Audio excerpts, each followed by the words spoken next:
Apa yang saya mau bagiin hari ini, saya kasih judul A Christ-like Response, saudara. Sebuah respon yang seperti Kristus. Bagaimana Kristus mau kita merespon, bagaimana Tuhan mau kita merespon sama Dia, gitu. Karena kenapa? Karena sering sekali, saudara, kita tahu Tuhan tuh mau kita berikan seluruhnya untuk Dia. Ya, kita tahu Tuhan mau kita kasih seluruh hidup kita, seluruh hati kita buat Dia. Saudara sadar nggak sih apa artinya memberikan untuk Tuhan 100%? Sering sekali dalam hidup kita ketika kita berjalan sama Tuhan, ketika kita ikut prosesnya Tuhan, sering sekali kita bilang sama Tuhan, Tuhan saya sudah kasih semuanya Tuhan. Saya sudah berikan semuanya. Kok ini nggak terjadi? Kok itu nggak terjadi? Saudara, sadar nggak sih dalam hidup kita, ketika kita bilang saya berikan 100%, saudara sadar nggak sih 100% saudara itu yang tentuin siapa? Tuhan, bukan kita. So sering sekali dalam hidup kita merasa kita sudah berikan 100%. Tuhan sih sudah berikan semuanya. Kenapa ini nggak terjadi? Kenapa itu nggak terjadi?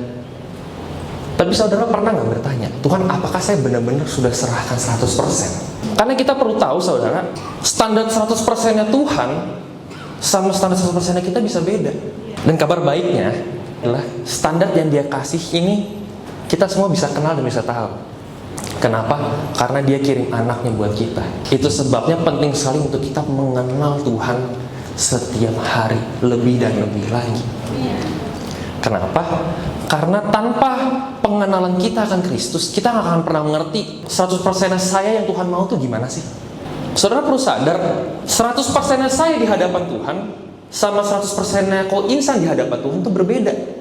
Ketika saudara mengerti bagaimana cara Tuhan memandang saudara, saudara tidak akan peduli kiri kanan saudara ngapain.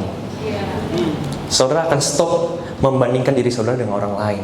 Karena apa yang saudara punya sama orang lain itu beda. Dan itu sebabnya saudara, ketika kita bilang tentang 100%, berarti tandanya kan kita perlu meresponi suara Tuhan. Ya, kita perlu meresponi hadiratnya Tuhan. Kenapa? Karena respon kita tuh tunjukin sikap hatinya kita, saudara. Ketika kita diproses sama Tuhan, tapi respon kita nggak benar, sering sekali kita ulang lagi. Betul. Dan kita nggak sadar, saudara. Amin. Kita buka Amsal 4 ayat 23. Jagalah hatimu dengan segala kewaspadaan, karena dari situlah terpancar kehidupan. Respon kita sama Tuhan itu pengaruh loh sama seberapa cepat kita ikut Tuhan. Seberapa cepat kita mengenal Tuhan. Menyediakan diri kita.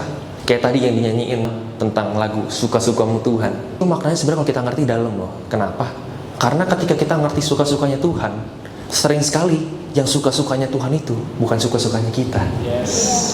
Dan sering sekali, susah sekali untuk ikut suka-sukanya Tuhan.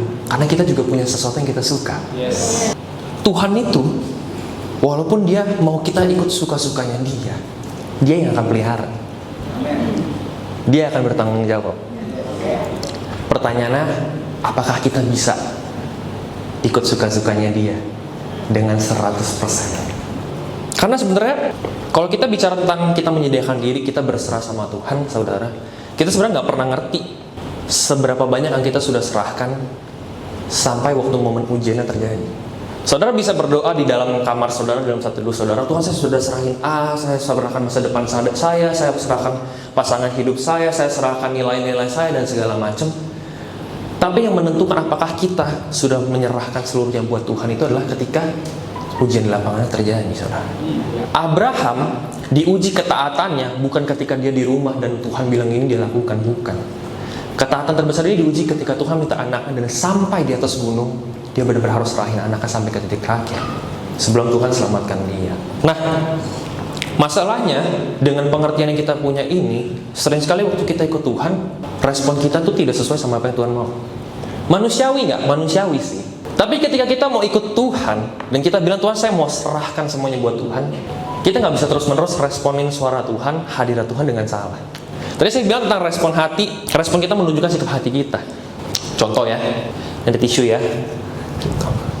Terus Ko Insan misalnya bilang, Tim punya tisu nggak, bagi dong.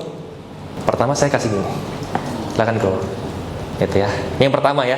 Yang kedua ketika Ko Insan bilang, Tim punya tisu nggak, saya mau pinjam dong, saya mau pakai dong, gitu. Saya gini. Beda nggak saudara? Beda kan?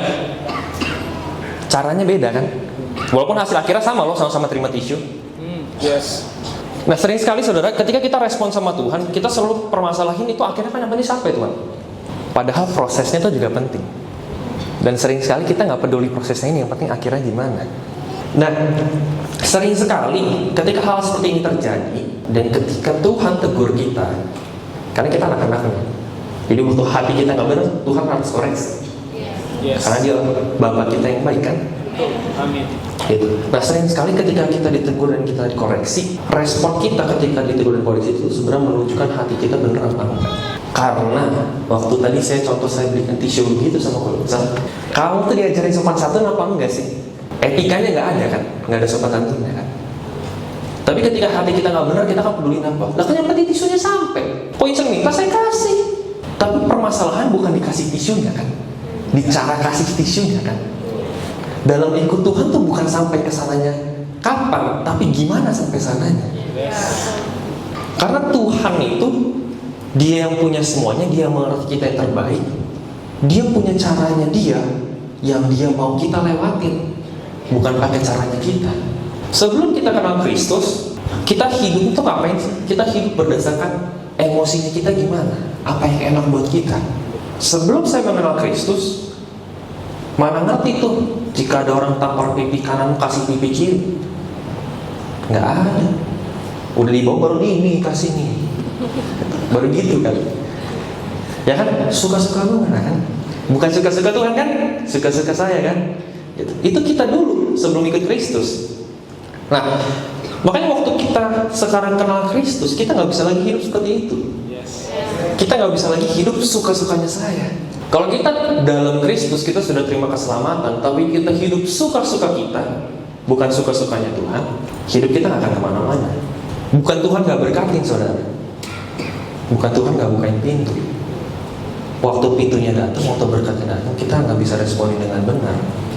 Roma 12 ayat 2, janganlah kamu menjadi serupa dengan dunia ini, tetapi berubahlah oleh pembaharuan budimu, sehingga kamu dapat membedakan manakah kehendak Allah, apa yang baik, yang berkenan kepada Allah, dan yang sempurna. Bagaimana caranya saya tahu saya ada responin suara Tuhan ini dengan benar? Standarnya apa saudara? Apa kata Tuhan? Alkitab bilang apa? Tuhan bilang apa? Itu sebabnya saudara, penting sekali dalam kehidupan kita sebagai orang Kristen, ketika kita ditebus, ketika kita sudah mengalami Tuhan, penting sekali janganlah kamu hidup menjadi serupa dengan ini, tapi berubahlah oleh pembaharuan budimu. Saudara tahu nggak saudara? Saudara bisa datang setiap hari Minggu berjemaat di NLAK, tapi hidup saudara begitu-begitu aja. Saya mau kasih saudara, gereja saudara mau apapun namanya yang dapat disebut, kalau saudara nggak pernah belajar dengerin suara Tuhan dan responin suara Tuhan dengan benar, hidup saudara gitu-gitu aja. Bukan salah gereja, bukan salah Tuhan. Kenapa? Karena pembaharuan budi itu terjadi ketika kita merenungkan firman Tuhan dan melakukannya. Kenapa? Karena percuma saudara, kita dapat rema dari Tuhan. Oh, saya ngerti sekali harus begini, tapi kita nggak pernah lakuin. Karena kita katakan iman tanpa perbuatan pada akhirnya adalah mati. Kita bakal buka beberapa contoh di Alkitab gitu dalam kehidupan mereka, di mana mereka kasih respon yang benar. Di 1 Samuel 1 ayat 1 sampai 17. Ini cerita tentang mamanya Samuel, Hana. Ada seorang laki-laki dari Remataim Zofim dari pegunung Efraim, namanya Elkana bin Rogon bin Elihu bin Tofu bin Zuf, seorang Efraim. Orang ini mempunyai 2 istri, yang seorang bernama Hana dan yang lain bernama Penina. Penina mempunyai anak, tetapi Hana tidak. Orang itu dari tahun ke tahun pergi meninggalkan kotanya untuk sujud menyembah dan mempersembahkan korban kepada Tuhan semesta alam di Silo. Di sana yang menjadi imam Tuhan ialah kedua anak Eli, Hofni dan Pinehas. Pada hari Elkana mempersembahkan korban, diberikannya lah kepada Penina istrinya dan kepada semua anaknya yang laki-laki dan perempuan masing-masing sebagian. Meskipun ia mengasihani Hana, ia memberikan kepada hanya 1 bagian, sebab Tuhan telah menutup kandungannya. Tetapi madunya selalu menyakiti hatinya supaya ia gusar, karena Tuhan telah menutup kandungannya. Demikianlah terjadi dari tahun ke tahun. Setiap kali Hana pergi ke rumah Tuhan, Penina menyakiti hati Hana, sehingga ia menangis dan tidak mau makan. Lalu Elkana, suaminya, berkata kepadanya, Hana, mengapa engkau menangis dan mengapa engkau tidak mau makan? Mengapa hatimu sedih? Bukankah aku lebih berharga bagimu daripada 10 anak laki-laki? Pada suatu kali, setelah mereka habis makan dan minum di Silo, berdirilah Hana, sedang Imam Eli duduk di kursi dekat tiang pintu bait suci Tuhan. Dan dengan hati pedih, ia berdoa kepada Tuhan sambil menangis terseduh-seduh. Kemudian bernazar lagi ya, katanya, Tuhan semesta alam, jika sungguh-sungguh engkau memperhatikan sengsara hamba-Mu ini dan mengingat kepadaku dan tidak melupakan hamba-Mu ini, tetapi memberikan kepada hamba-Mu ini seorang anak laki-laki, maka aku akan memberikan dia kepada Tuhan untuk seumur hidupnya, dan pisau cukur tidak akan menyentuh kepalanya. Ketika perempuan itu terus-menerus berdoa di hadapan Tuhan, maka Eli mengamati mulut perempuan itu, dan karena Hana berkata-kata dalam hatinya dan hanya bibirnya sudah bergerak-gerak, tapi suaranya tidak kedengaran, maka Eli menyangka perempuan itu mabuk. Lalu kata Eli kepadanya, berapa lama lagi engkau berlaku sebagai seorang mabuk? Lepaskanlah dirimu daripada mabukmu. Tetapi Hana menjawab, bukan tuanku, aku seorang perempuan yang sangat bersusah hati, anggur ataupun minuman yang memabukkan tidak kuminum, melainkan aku mencurahkan isi hatiku di hadapan Tuhan. Janganlah anggap hamba-Mu ini seorang perempuan dursila, sebab karena besarnya cemas dan sakit hati aku berbicara demikian lama. Jawab Eli, pergilah dengan selamat, dan Allah Israel akan memberikan kepadamu apa yang engkau minta dari padanya. Pernah bayangin gak di posisinya Hana? Alkitab mencatat kandungannya ditutup sama Tuhan, dan dia setiap tahun ketika mereka merayakan perayaan mereka, hatinya tersakiti. Jadi tiap tahun Hana datang di hadapan Tuhan dengan hatinya begitu pedih.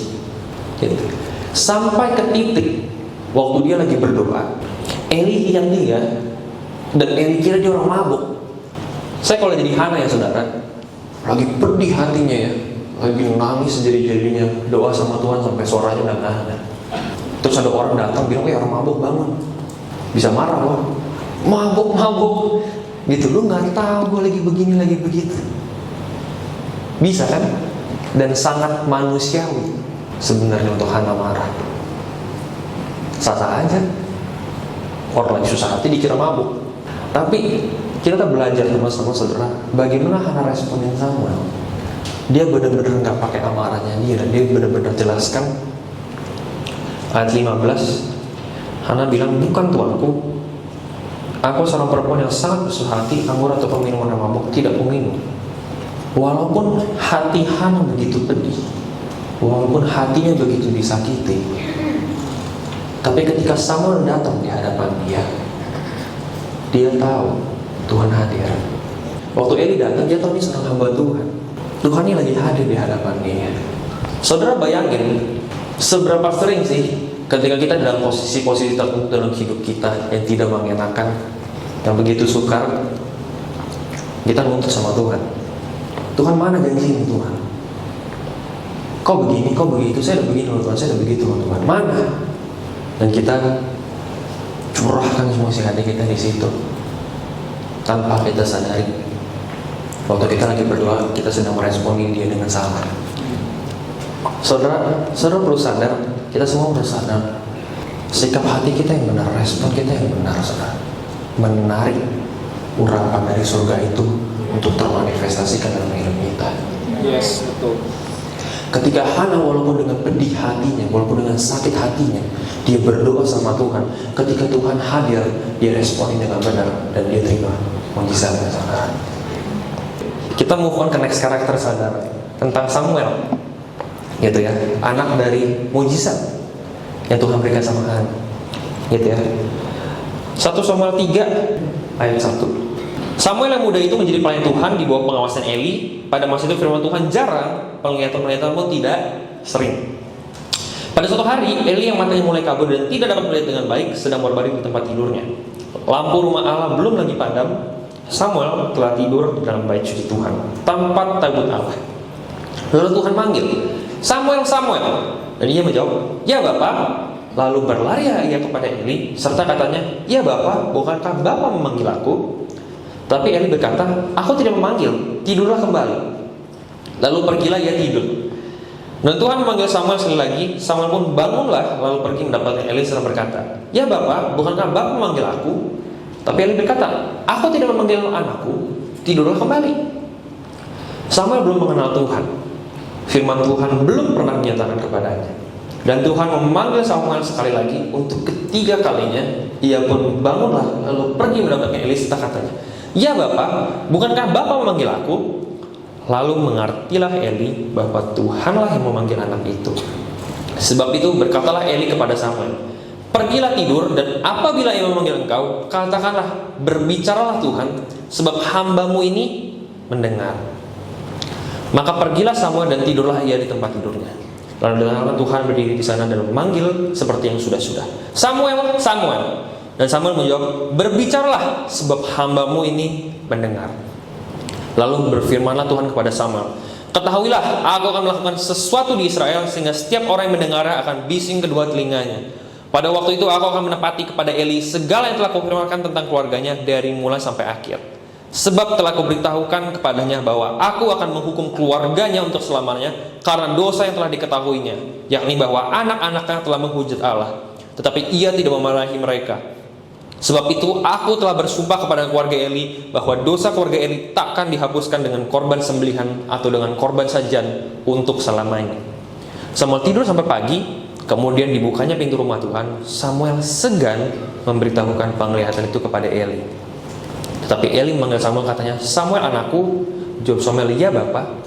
Kata Eli, "Apakah yang disampaikannya kepadamu? Janganlah kau sembunyikan kepadaku. Kiranya beginilah Allah menghukum kau, bahkan lebih lagi daripada itu, jika engkau menyembunyikan sepatah kata pun kepadaku dari apa yang disampaikannya kepadamu itu."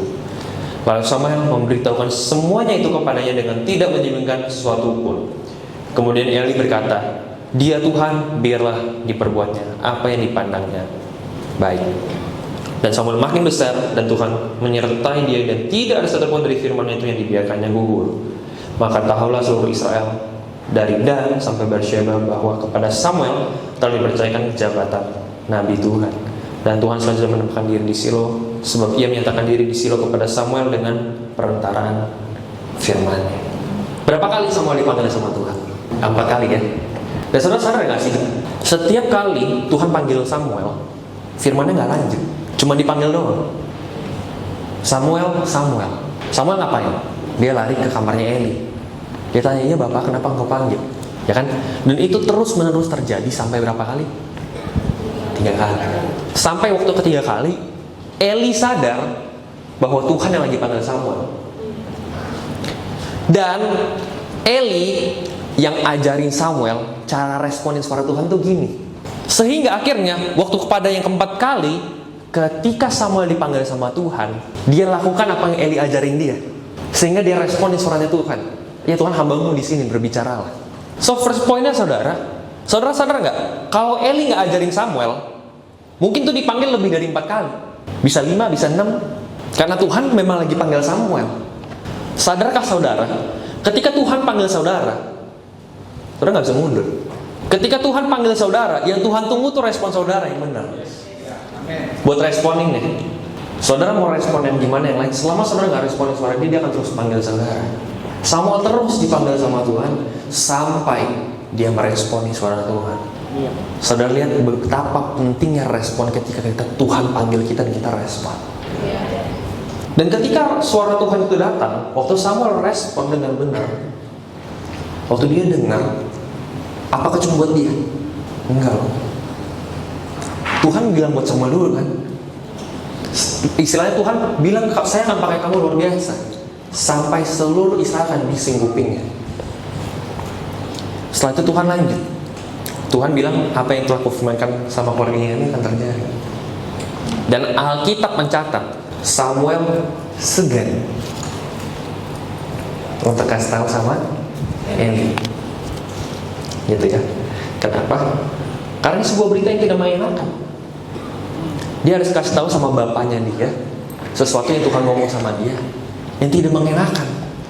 Tapi saudara, kita perlu ngerti prinsipnya firman Tuhan.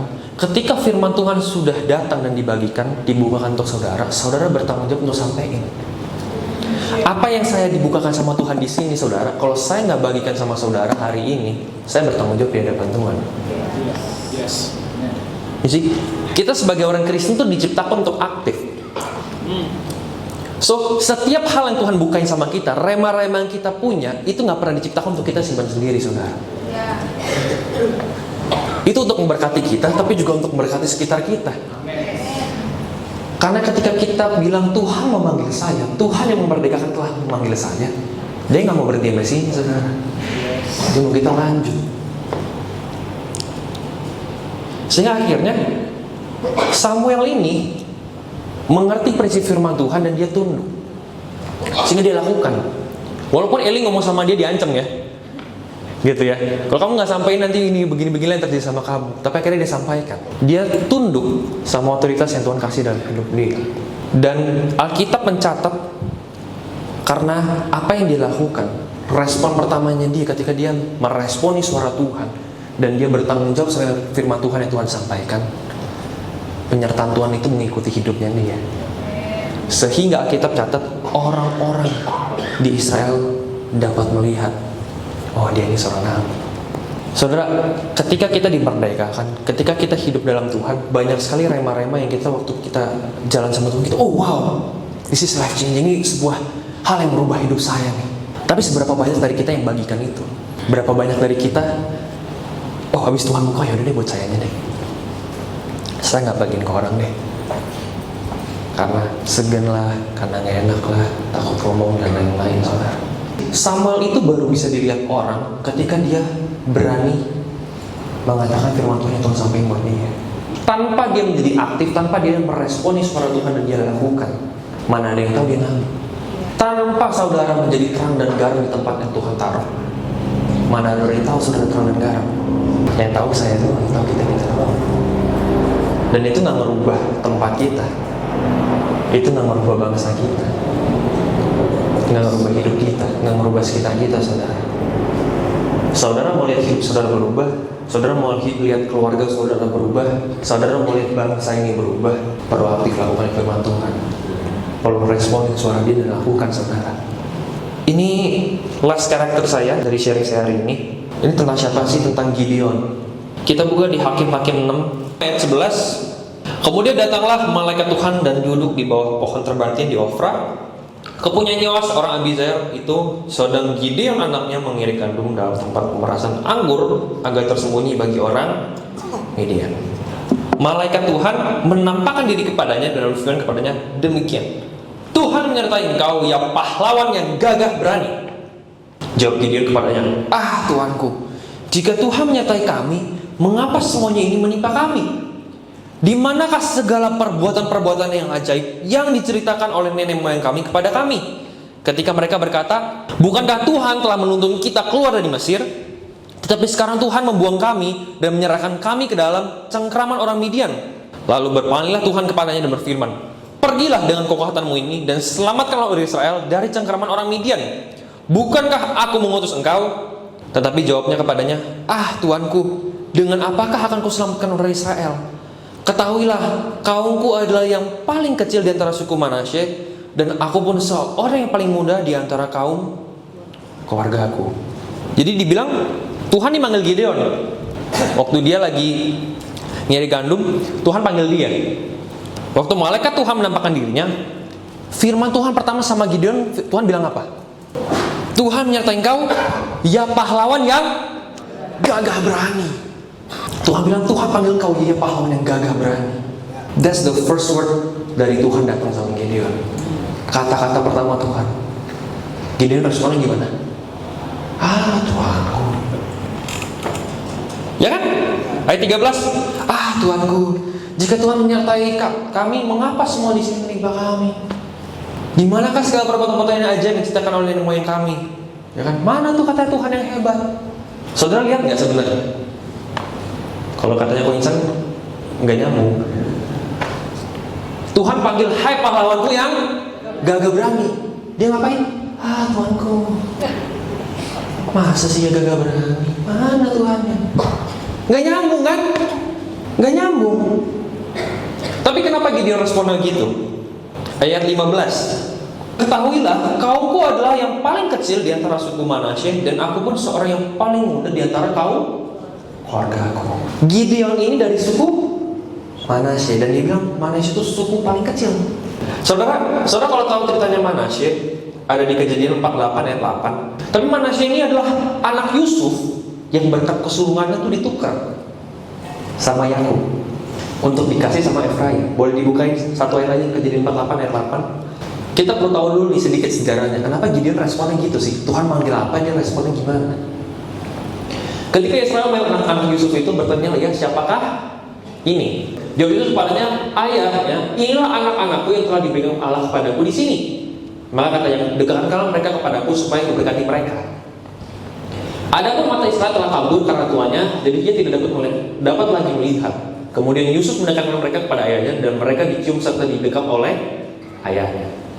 Lalu berkatalah Israel kepada Yusuf, tidak kusangka-sangka bahwa aku akan melihat mukamu lagi, bahkan memberi aku melihat keturunanmu. Lalu Yusuf menarik mereka dari antara lutut ayahnya, dan ia sujud dengan mukanya sampai ke tanah. Setelah itu Yusuf memegang mereka keduanya, dengan tangan kanannya dipegang Efraim, dan di sebelah kiri Israel, dan dengan tangan kiri Manasye, yaitu di sebelah kanan Israel, lalu didekatkanlah mereka kepadanya. Tetapi Israel mengulurkan tangan kanannya dan meletakkan di atas kepala Efraim, walaupun ini yang bungsu, dan tangan kirinya di atas kepala Manasye. Jadi tangannya bersilang walaupun Manasye yang sulung. Jadi Efraim sama Manasye ini hak kesulungan itu waktu dia mau diberkatin, Israel, Yakub dengan sengaja disilangin tangannya. Padahal waktu Yusuf bawa anaknya, Yusuf berdasar sedemikian rupa supaya Efraim di kiri, Manasye di kanan. Jadi tangan kanan Israel nanti di atas Manasye untuk terima berkat kesulungannya. Tapi waktu Israel mau berkatin, dia sengaja silang. Kenapa? Sesudah itu diberkatinya lah Yusuf, katanya, nenekku dan ayahku Abraham dan Ishak telah hidup di hadapan Allah. Allah itu sebagai Allah yang telah menjadi gembalaku selama hidupku sampai sekarang. Dan sebagai malaikat yang telah melepaskan aku dari segala bahaya, dialah kiranya yang memberkati orang-orang muda ini, sehingga namaku serta nama nenek dan bapakku Abraham dan Ishak termasyhur oleh karena mereka, dan sehingga mereka bertambah-tambah menjadi jumlah yang besar di bumi. Ketika Yusuf melihat bahwa ayahnya meletakkan tangan kanannya di atas kepala Efraim, hal itu dipandangnya tidak baik. Lalu dipakai tangan ayahnya untuk memindahkan dari atas kepala Efraim ke atas kepala Manasye. Katanya kepada ayahnya, janganlah demikian ayahku, sebab inilah yang sulung, letakkanlah tanganmu kananmu ke atas kepalanya. Tapi ayahnya menolak, katanya, aku tahu anakku, aku tahu. Ia juga akan menjadi suatu bangsa, dan ia akan menjadi besar kuasanya. Walaupun begitu, adiknya akan lebih besar kuasanya daripadanya, dan keturunan adiknya itu akan menjadi sejumlah besar bangsa. Jadi waktu Gideon, walaupun agak nggak nyambung sama Tuhan ya, tapi yang dia argumentasikan benar nggak? Benar. Karena dia berasal dari sebuah suku yang hak kesulungan ditukar. Harusnya dia jadi lebih besar, tapi jadi lebih kecil. Jadi waktu Tuhan panggil dia bilang sama Tuhan, Tuhan, mana? Masa sih Tuhan? Saya ini dari suku yang paling kecil, suku yang ketukar. Yang ditukar, bahkan bukan ketukar, ditukar. Dan saya yang paling muda di antara keluarga saya. Saya adalah yang terkecil dari yang terkecil, Tuhan. Nggak ada apa-apanya Tuhan, kayak butiran debu. Nggak ada artinya Tuhan. Jadi waktu Tuhan panggil Gideon, hai kamu pahlawan yang gak berani, Gideon responin dengan bilang ke Tuhan, apa Tuhan? Saya dari kaum yang kecil, saya dari suku yang tertolak, hak kesulungannya ditukar. Saya paling muda, paling kecil Tuhan. Tapi kita buka di Hakim-Hakim 6 ayat 24. Lalu Gideon mendirikan mezbah di sana bagi Tuhan dan menamainya Tuhan itu keselamatan. Saudara kalau pernah baca cerita Gideon ya, itu malaikatnya minta roti dan minuman, lalu ada api turun, lalu malaikatnya hilang. Dan di situ Gideon sadar Tuhan hadir dalam hidupnya. Dan hari itu dia dirikan mezbah dan dia namakan Tuhan itu keselamatan. God is my salvation. Yaitu bahasa aslinya ditulis Elohim Huha Yeshua. God is my salvation. Gitu ya. Ketika Gideon mendapatkan sebuah pewahyuan dalam hidupnya bahwa Tuhan adalah keselamatan dia, hidupnya berubah, saudara. Segala hal yang tadi dia komplain di sini nggak ada artinya lagi, saudara. Hidupnya berubah. Yes. Ketika pewahyu dari Tuhan datang dalam hidup kita, seharusnya hidup kita berubah, saudara. Amin. Gitu. Masalahnya, saudara, sering sekali, saudara, ketika kita ikut Tuhan dan pewahyu ini datang, kita mau responin. Tapi sering sekali, saudara, masa lalu kita yang di sini ini mengikat kita sehingga kita nggak bisa maju terus sama Tuhan. Sebenarnya bukan kita nggak mau berikan sama Tuhan 100%, tapi kita nggak benar-benar let go sama masa lalu kita di sini. Sehingga akhirnya waktu kita jalan sama Tuhan ketarik terus, nggak bisa 100%. Gitu ya. Walaupun Gideon dapat pewahyuan dari Tuhan bahwa Tuhan adalah keselamatannya dia. Kita lihat, saudara, ayat 34. Pada waktu itu roh Tuhan menguasai Gideon, ditiupnyalah sangkakala dan orang-orang Abizer dikerahkan untuk mengikuti dia. So ketika pewahyuan dari Tuhan itu datang dan roh dari Tuhan itu mengurapi Gideon, tiba-tiba dia menjadi berani untuk memimpin. Tiba-tiba dia memimpin orang-orang Abizer dan semuanya ikut dia. Padahal Gideon ini di masa lalu kita tahu bukan siapa-siapa, kan? Tapi waktu pewahyuan dari Tuhan datang dan pengurapan dari Roh Kudus itu dicurahkan sama Gideon, tiba-tiba dia bisa memimpin orang. Dia bisa memimpin sebuah suku dan semua orang ikut. So di sini kita lihat bagaimana ketika pewahyuan itu datang dan pengurapan Tuhan datang dalam hidupnya, Gideon memilih untuk tinggal di masa lalunya. Udah nggak penting lah itu Tuhan. Tuhan panggil, urapan lihat, saya lihat Tuhan nyata, saya jalan dan orang-orang ikut saya. Itu yang Gideon lakukan. Nah, masalahnya sering sekali kan tadi kita bilang ikut Tuhan itu, tadi aku ada juga kita tuh ikut Tuhan tuh progresif, ya kan? Kita ikut Tuhan tuh setiap hari perlu mengalami Tuhan, setiap hari perlu diubahkan, ya kan? Setiap hari perlu mengalami mujizatnya hari demi hari. Saudara sadar nggak sih? Sering sekali dalam hidup kita ada satu area dalam hidup kita yang Tuhan tuh selalu proses di situ. Walaupun saya rasanya udah lewat, udah naik satu level, tapi diproses lagi. Gitu. Dan sebenarnya banyak, saudara. Gitu. Nah, Tuhan ini selalu deal sama Gideon tentang apa sih? Tentang identitasnya dia. Kita lihat Hakim-Hakim 7. Adapun Yerubbaal, itulah Gideon, bangun pagi-pagi dengan segala rakyat yang bersama-sama dengan dia, lalu mereka berkemah dekat mata air Harod. Perkemahan orang Midian itu ada di sebelah utaranya dekat Bukit More di lembah. Gitu. Jadi Gideon ini fast forward dikit, Gideon ini dapat julukan Yerubbaal karena dia bisa runtuhin patung Baal. Kalau sudah baca dari sebelumnya gitu ya. Jadi dia runtuhin patung Baal itu karena Tuhan suruh dia runtuhin dan dia lakukan. Gitu ya. Lalu dia dapat julukan Yerubbaal ini dan dia akhirnya pergi berkemah sama orang-orang yang dia bawa. Ayat 2 ditulis, berfirmanlah Tuhan kepada Gideon, terlalu banyak rakyat yang bersama-sama dengan engkau itu, daripada yang kuhendaki untuk menyerahkan orang Midian ke dalam tangan mereka. Jangan-jangan orang Israel mau megah-megahkan diri terhadap aku sambil berkata, tanganku sendiri yang menyelamatkan aku. Maka sekarang serukanlah kepada rakyat itu demikian, siapa yang takut dan gentar, biarlah ia pulang, enyah dari pegunungan Gilead. Lalu pulanglah 22.000 orang dari rakyat itu dan tinggal 10.000. Jadi kejadian pertama Tuhan saring orang. Waktu Gideon nyiapin pasukan untuk serang orang Midian, gitu ya. Tuhan filter. Tuhan bilang terlalu banyak. Tuhan saring. Dan pulang 22.000 dari sisa 10.000. Jadi saudara bisa bayangkan seorang yang tadi ngerasa nggak ada apa-apanya, tiba-tiba bisa memimpin 32.000 orang. Waktu Tuhan ubah 32.000. Tapi Tuhan bilang terlalu banyak. Itu ya. Jadi dikurangin. Oke, ayat 4 lanjut. Tapi Tuhan berfirman kepada Gideon, masih terlalu banyak rakyat. Suruhlah mereka turun minum air, maka aku akan menyaring mereka bagimu di sana. Siapa yang konfirmasi kepadamu, inilah orang yang akan pergi bersama-sama dengan engkau. Dialah yang akan pergi bersama-sama dengan engkau. Tapi barang siapa yang konfirmasi kepadamu, inilah orang yang tidak akan pergi bersama-sama dengan engkau. Dialah yang tidak akan pergi. Ayat 5. Lalu Gideon menyuruh rakyat itu turun minum air, dan berfirmanlah Tuhan kepadanya, barang siapa yang menghirup air dengan lidahnya seperti anjing menjilat, haruslah kau kumpulkan tersendiri. Demikian juga semua orang yang berlutut untuk minum. Ayat 6. Jumlah orang menghirup dengan membawa tangannya ke mulut ada 300 orang. Tapi yang lain dari rakyat itu semuanya berlutut minum air.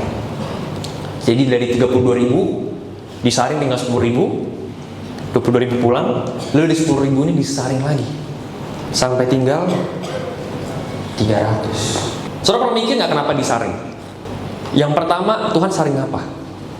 Orang-orang yang nggak siap. Tuhan bilang siapa yang takut pulang, nggak usah ikut. Ya kan? Kenapa? Kalau lagi perang, ganggu. Saudara pernah nonton film perang?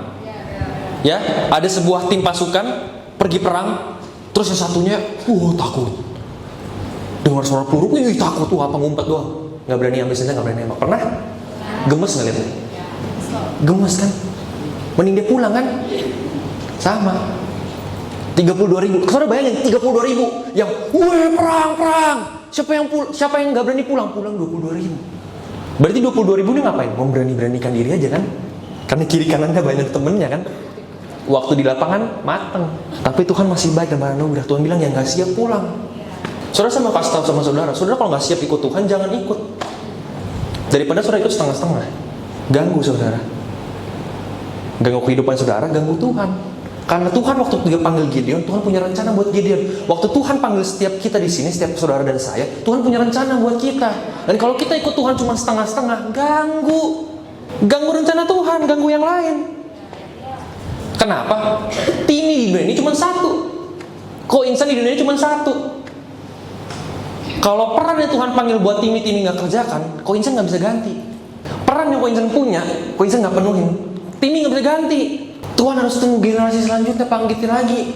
Lama banget. Kapan sampainya? 22.000 pulang. Ya kan? Dari tinggal 10.000, dari 10.000 Tuhan saring lagi dan Tuhan bilang nanti saya yang kasih tahu kamu gimana nyaringnya karena Tuhan. Lalu Tuhan bilang yang minum pakai mulutnya pulang. Dari 10.000 tinggal 300. Saudara pernah ngebayangin nggak kolam air dia minum kayak anjing? Saudara bayangin pasukan perang ya. Perang zaman dulu kan masih pedang, tombak dan lain-lain, belum pakai senapan ya. Gitu ya. Saudara bayangin seorang tentara yang begitu gagah dengan segala perlengkapan dia ya, pedangnya, tombaknya. Waktu dia minum kayak anjing. Waktu itu di bawah ya. Wibawanya hilang nggak? Ada sangar-sangarnya nggak? Nggak ada. Hilang kan? Dan bukan cuma wibawanya hilang saudara.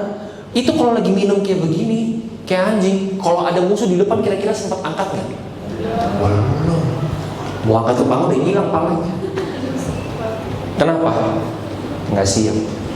Tuhan pisahin sisa 300 orang-orang yang siap. Yang ngapain? Yang waktu datang di kolam, dia berlutut, dia ambil air pakai tangannya, dia minum. Waktu dia berlutut, dia masih bisa pegang tombak, dia masih bisa pegang pedangnya. Waktu musuh datang, dia siap. So lihat saudara, Tuhan panggil orang-orang yang siap, yang mempersiapkan dirinya untuk Tuhan pakai. Jadi Tuhan gak cuma semena-mena bohongin orang kebanyakan, enggak. Dia filter orang-orang yang siap. Jadi tinggal 300 saudara. Ayat 7. Lalu berfirman Tuhan kepada Gideon, dengan ke-300 orang yang menghirup itu akan kuselamatkan kamu. Aku akan menyerahkan orang Midian ke dalam tanganmu, tetapi yang lain dari rakyat itu semuanya boleh pergi masing-masing ke tempat kediamannya. Dari rakyat itu mereka mengambil bekal dan sangkakala, demikianlah seluruh orang Israel disuruhnya pergi masing-masing ke kemahnya, tetapi ke-300 orang itu ditahannya. Adapun perkemahan orang Midian ada di bawahnya di lembah. Gitu ya. Jadi ini saya hitung matematika saudara. Gitu ya. Dari 32.000 tinggal 10.000, 70% itu dipulangin sama Tuhan. Gitu. Terus dari tinggal 10.000 tinggal 300. Ini saya hitung-hitungin saudara. Kalau saya nggak salah hitung ya, saudara kalau mau hitung boleh. Berarti 300 bagi 32.000 kan. Saudara tahu nggak berapa persen saudara? 0,1. 0,1 saudara. Bayangin Tuhan panggil Gideon untuk bantai bangsa Midian yang katanya banyak kan kayak belalang, pakai 0,1 pasukan. Saudara lihat nggak? Tuhan balikin Gideon kemana? Ground zero-nya dia. Saya nggak ada apa-apanya Tuhan. Saya nggak bisa apa-apa Tuhan. Yes. Tuhan udah panggil dia bawa begitu banyak orang. Tuhan tarik lagi dia ke Mesir. Dan Tuhan bilang apa? Dengan kamu yang nggak ada apa-apanya ini, with me, saya mau jadi apa-apa. Yes. Amin. Dengan kamu juga pasukan cuma 0,1%-nya kamu, saya kasih itu bangsa Midian buat kamu. Jadi waktu Tuhan bawa Gideon, saudara, Tuhan benar-benar deal karakternya dia. Tuhan benar-benar deal hatinya dia. Kira-kira waktu Gideon mau bantai bangsa Midian dengan 32.000 takut nggak ya? Kamu 32.000 banyak. Mulai dari tinggal 10.000, mulai wah 10.000, tapi ya masih banyak lah ya. Gitu. Waktu sampai 300, apa nggak getar tuh lututnya? Tuhan 300. Mereka di atas musuhnya di lembah mereka bisa lihat begitu banyaknya bangsa di bawah kayak belalang. Mereka 300 Tuhan. Kenapa? Waktu Gideon dibawa ke Tuhan sampai ke titik 0,1-nya dia, baru dia baru bisa 100% serahin sama Tuhan. Baru Tuhan bisa 100% pakai hidupnya dia. Next, kita lanjut di 9. Pada malam itu berfirman Tuhan kepadanya, bangunlah, turunlah menyerbu perkemahan itu, sebab telah kuserahkan itu ke dalam tanganmu. Ayat 10. Tetapi jika engkau takut untuk turun menyerbu, turunlah bersama dengan Pura bujangmu ke perkemahan itu. Si saudara, jadi Tuhan tahu nggak Gideon takut? Tahu. Dan Tuhan diemin? Enggak. Tuhan tolong dia, karena Tuhan panggil dia. Ayat 11. Maka kau dengarlah apa yang mereka katakan, kemudian engkau akan mendapat keberanian untuk turun menyerbu perkemahan itu. Lalu turunlah ia bersama dengan Pura bujangnya itu sampai kepada penjagaan terdepan laskar di perkemahan itu. Berarti Gideon takut nggak? Takut. Kalau nggak takutnya nggak turun. Dia turun, dilakukan firman Tuhan bilang apa? Ayat 12. Adapun orang Midian dan orang Amalek dan semua orang dari sebelah timur itu bergelimpangan di lembah itu seperti belalang banyaknya, dan unta mereka tidak terhitung, seperti pasir di tepi laut banyaknya. Ketika Gideon sampai ke situ, kebetulan ada seorang menceritakan mimpinya kepada temannya, katanya, aku bermimpi tampak sekeping roti jelai terguling masuk ke perkemahan orang Midian.